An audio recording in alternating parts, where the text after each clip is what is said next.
Yes, I've been asked to talk about my business, so I thought what I'd talk about is life before I met James. So you can see the importance. Well, there was life before James, as Roy was coining earlier. I wanted to talk about basically how I fell into maps, and the idea of telling my story is for you to think about your story, because your story is what sells you. It isn't the maps that sell you. The maps are great, but they're part of your story. So as I talk about my story, I want you to think about your story, because it's your story, it's my story that I tell people that sells me, and then I do what I do with the maps. So let's get cracking on this. So left school. James will be very disappointed. I hated school. I left with 9 CSEs and 1 O level, but I had one gift. I was good at football, and I was signed by Southampton Football Club to play for them in their youth teams and Hampshire, and I thought I'd made it. And then a year later, we all got kicked out of the academy, and only 2 went forward. So that was the end of that dream. And then I had to find work. So then it was very easy back in my day to find work, because I am quite ancient. So I started working for the county council in the treasury department. That was the most it's horrible. It was awful. It's like walking through treacle every day. So that was the first thing, and then I got promoted into the personnel department, which was a bit more interesting because I was getting the youngsters in, we were training them, etc. And then I realised 6 years into my working career, I didn't like it. And I woke up one morning and I thought, I'm going to spend most of my life sleeping, the rest of it working, and I'll have some social time. So whatever I did work-wise, I needed to enjoy. So I jacked it in, went to America and taught football and swimming on the summer camps, came back and did a degree in leisure management. So that's ready for the next slide, I think. So here's me in my early days with hair.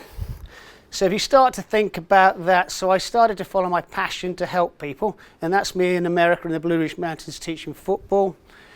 And then through my leisure degree, I picked up 9 coaching qualifications for sport, and I started to do a professional sporting career in helping people become better at sport. I worked for 2 seasons at a place called Gunton Hall as part of my course, and that, you all know well, is in Lowestoft. And Lowestoft's not very interesting. The most exciting thing in Lowestoft is the traffic lights changing, isn't that right? So I think it's a pretty boring place. Don't hold back, Steve. No, I'm not going to, I thought, following your lead. Sorry? Traffic lights got stolen. Oh yeah, they got stolen, yeah. So anyway, so I spent 2 seasons teaching all these variety of sports and organising 600 holidaymakers every week in sporting activities and competitions, etc. And then I came back and then I had to get a proper job. So I started at Gloucester Leisure Centre and I started organising their sports activities, and I spent all the adult training programmes in sport and all the junior training programmes, the kids programmes, etc., school holidays. But this is to your point about Tina Turner. One of the things about our sports hall was it converted to a 2,100-seater arena, which we could host concerts. So that's how I met Tina Turner. So I put this slide in after Kate grilled me, just to keep you in the picture. I just want to keep singing Simply the Best. Sorry. Yeah. So Tina Turner came and I had to look after her because their bodyguard was ill. So I had to look after her all day and then watch her in concert and then guard the door afterwards. So that was my claim to fame. But we had 3 degrees come and they sung Happy Birthday to My Sister. And then Culture Club were interesting because actually I spent more time hooking people out of the audience because they were fainting than watching the concert. So it was quite entertaining, quite interesting. And then we had international sporting events as well, etc., etc. So that was quite interesting diversion from my day job. And then I thought, actually, I need to move. Every 3 years I get an itch to move. So I had to move, and I came down to Fareham. And I did the same thing at Fareham Leisure Centre. They built this brand new leisure centre, and basically I had to manage it. And then 3 years into that, I got tired of local authority. So I thought, I need to move again. So I started to look in the corporate arena, and I joined an organisation called Cynamid.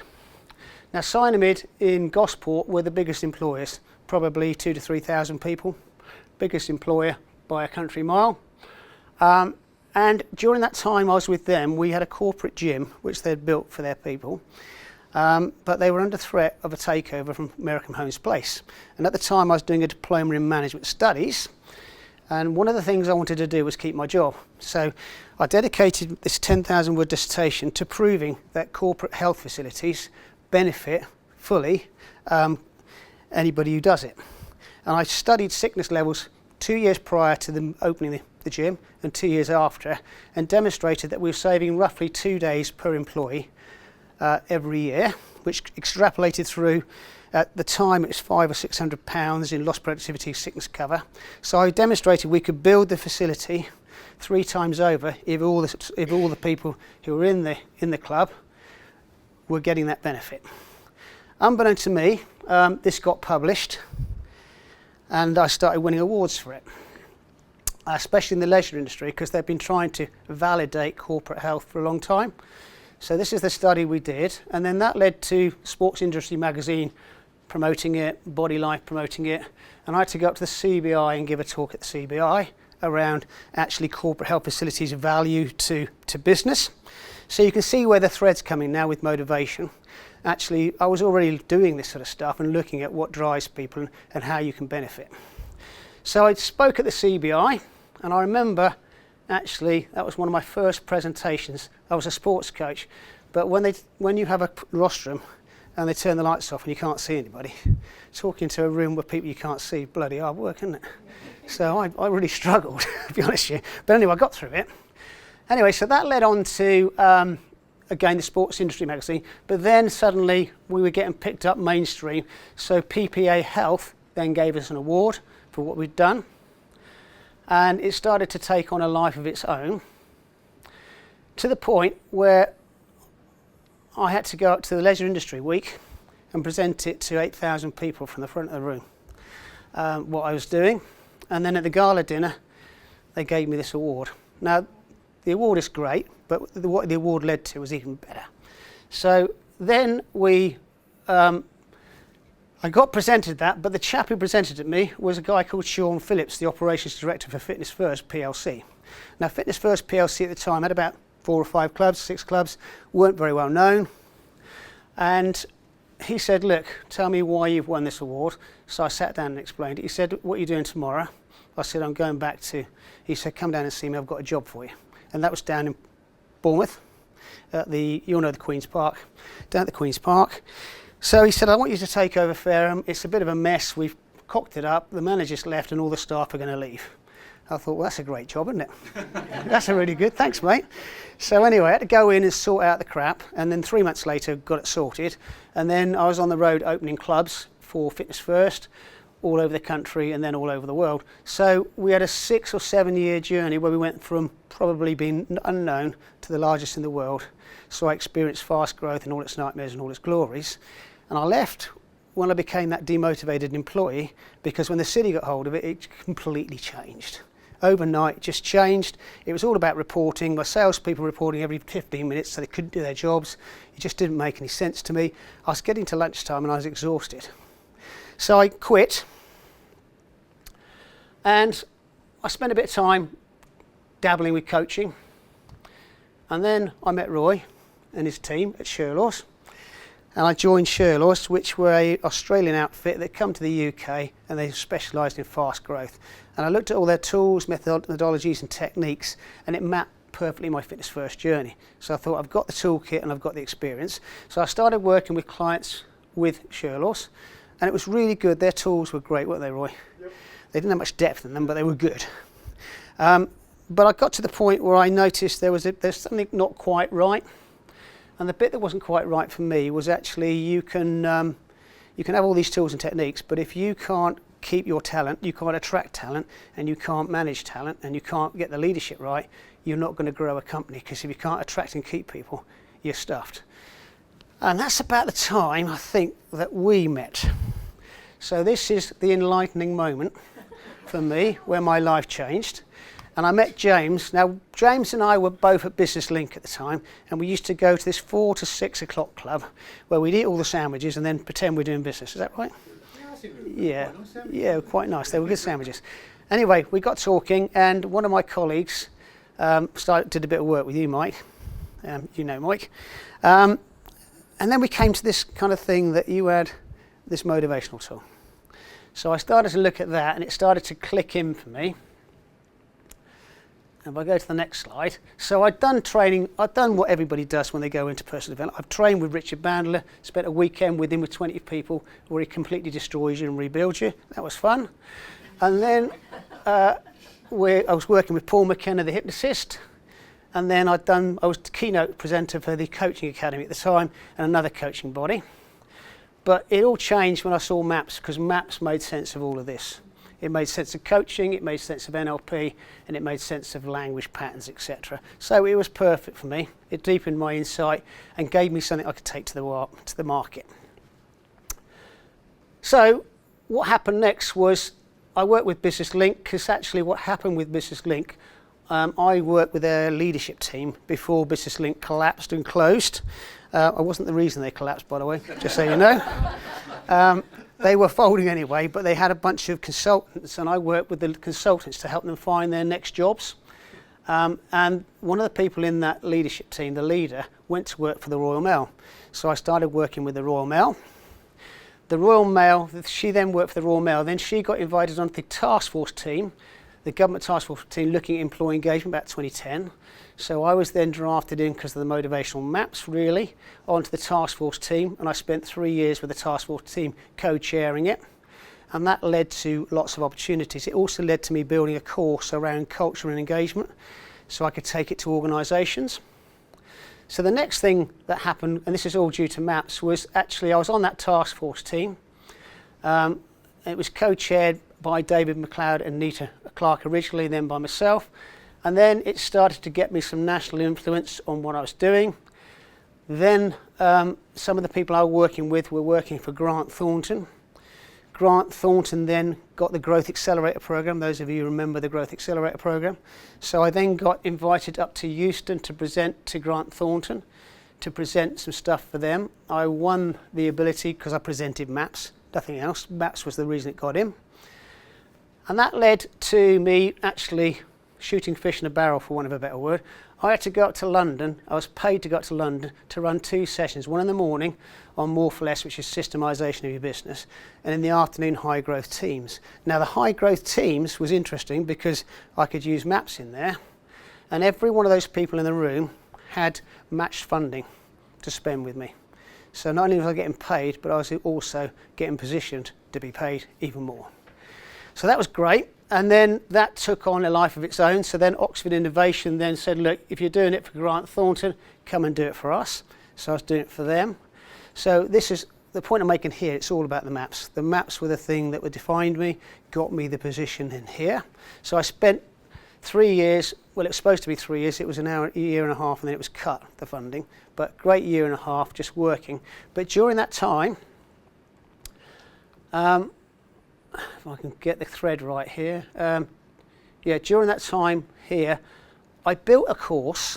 I built a course on the culture of organisations, and I took it. Thank you. I took it down to the Vitality Stadium in Bournemouth, and I presented it to a bunch of business owners. One of which was Warren Munson from Inspire, and another was Ace Technology. And because I had the funding, I was able to do a year's contract with both of those companies, and we started to get success. And as a result of that success, they started to win awards, and it was a really amazing thing because this company here were 200 staff, 18.5 million turnover. Within a year, we'd projected that through to 23 million. So the success was really interesting. And then James and I hooked up to write this book. If you remember James. So we hooked. Yeah. Did we do that? I don't think we did it, no. So we hooked up and wrote this book, basically around what I was doing. And then you'll see Simon is there, jumping for joy with me at the Bond store. What happened was we went up to Euston, didn't we? And we went up to Covent Garden, presented it and did a book launch. And Simon sponsored it along with Warren Munson and Ellis Jones. So it was quite an interesting journey. And then what I'd like to say with maps is, the reason I'm telling you this story is I want you to think about you telling your story. There'll be a thread for you around why you do what you do. So don't talk about what you do and how you do it, talk about why you do it. If you can talk about why you do what you do and why it excites you, that's what people are going to buy. They buy emotion, they don't buy anything else. If you're selling what you do and how you do it, you're a Me Too company. If you sell why you do it, you're different completely. So get your story clear is the key. And this just led to me going out to, that was Abu Dhabi, I think, with Etihad's. That was the EOT conference, the Employee Ownership Association conference in Liverpool a few years back. Now let me tell you a story quickly about that. I put in to be one of the people who presented, and they had 800 people turning up. I was going to be one of 4 breakout rooms. I ended up in the main plenary because actually 600 of the 800 wanted to come to my session. Okay, and it was all only because I was talking about culture and maps. I was talking about wheel of engagement and maps. So you can see the power of maps in people want to find out how to motivate people, especially EOTs, because they have people who are invested in the business. Okay, so that was interesting. And then I went out to, like I said, Abu Dhabi. I was going out to Dubai as well, but that all fell through in COVID. The person who was getting me out to Dubai and Kuala Lumpur and places like that lost his job, so I lost the contact. Okay, so the other thing with this is actually you've got to build your collateral.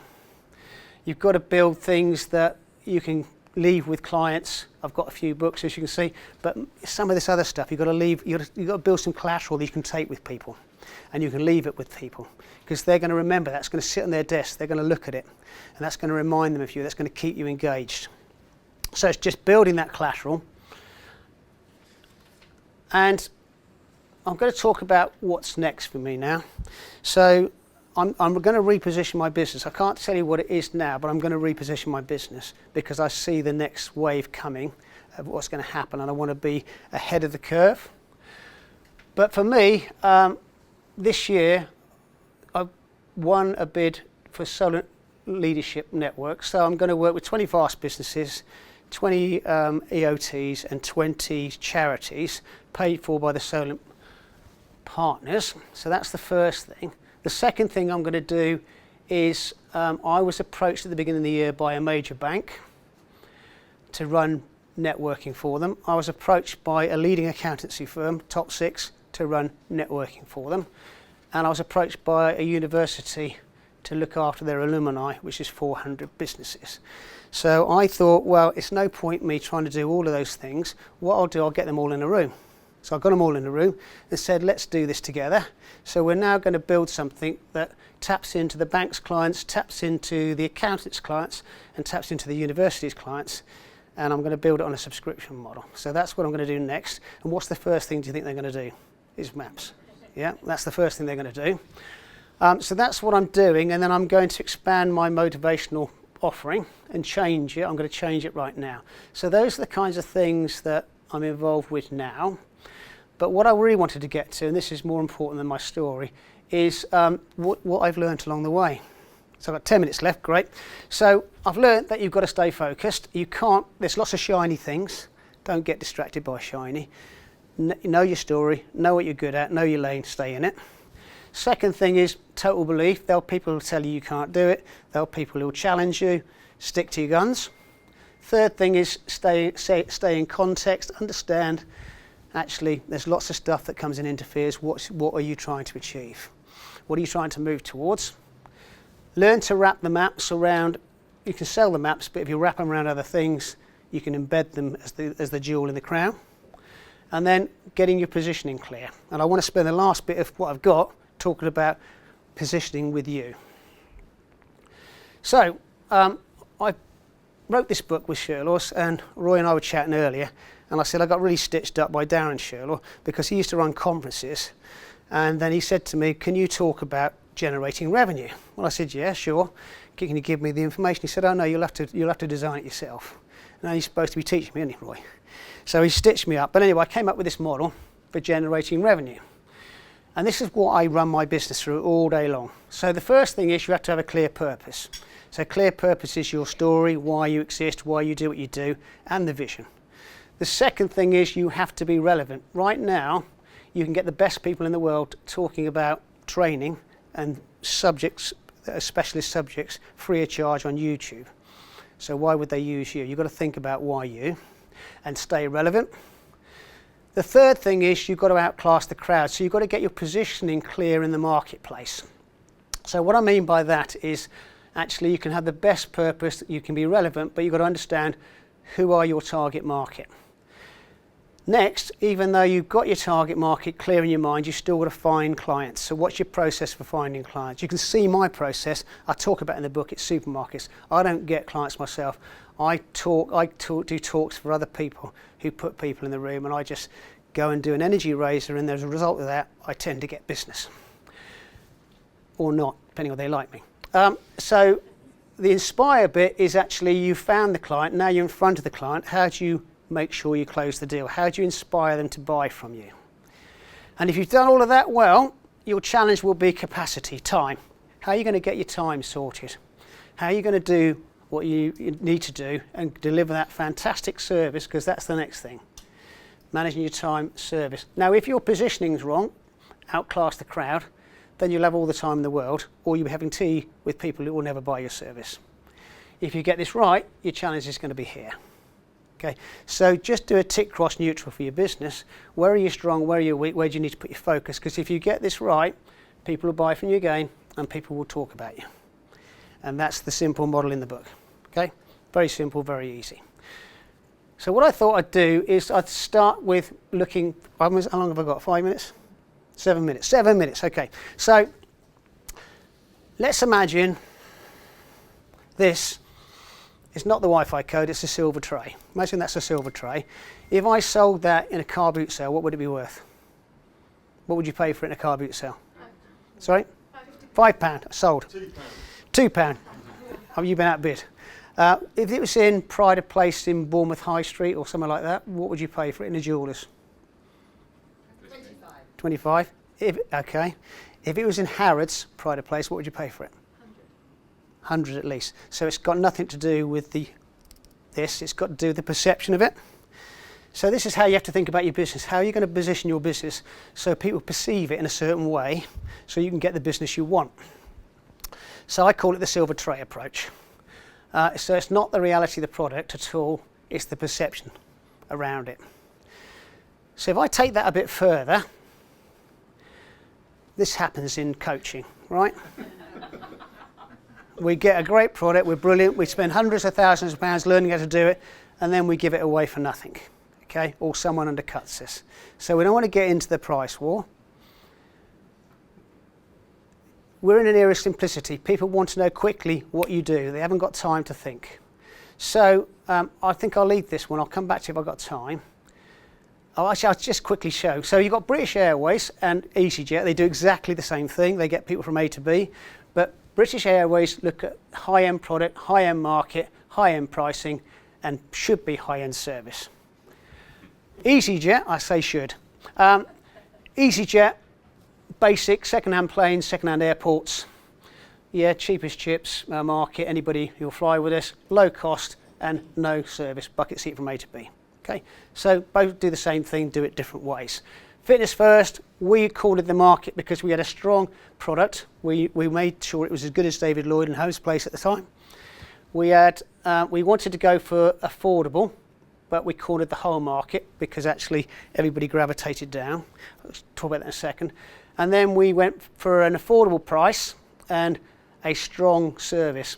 So our coin was affordable fitness. And that's how we cornered the market.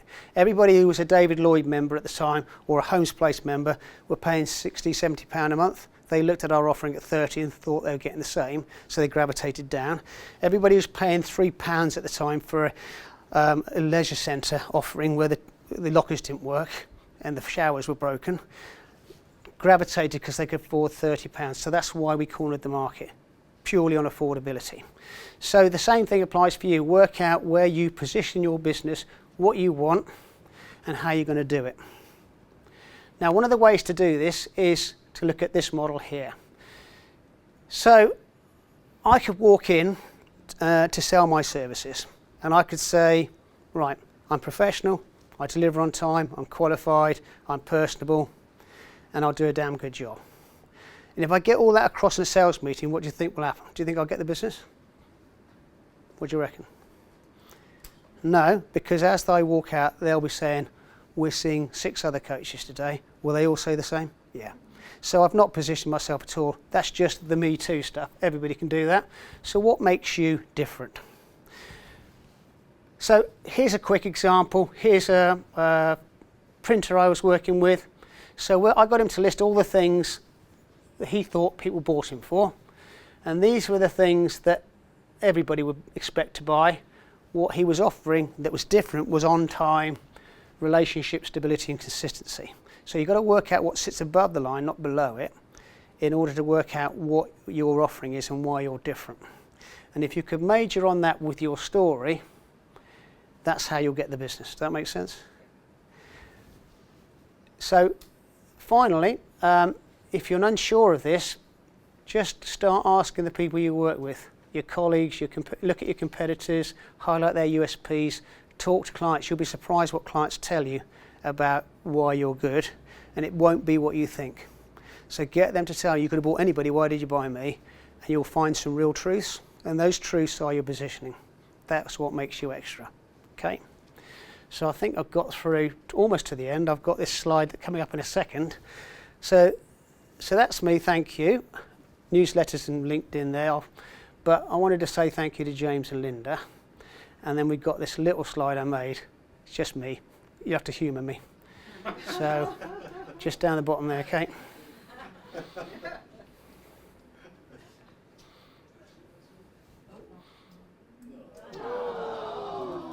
There we go. Thank you.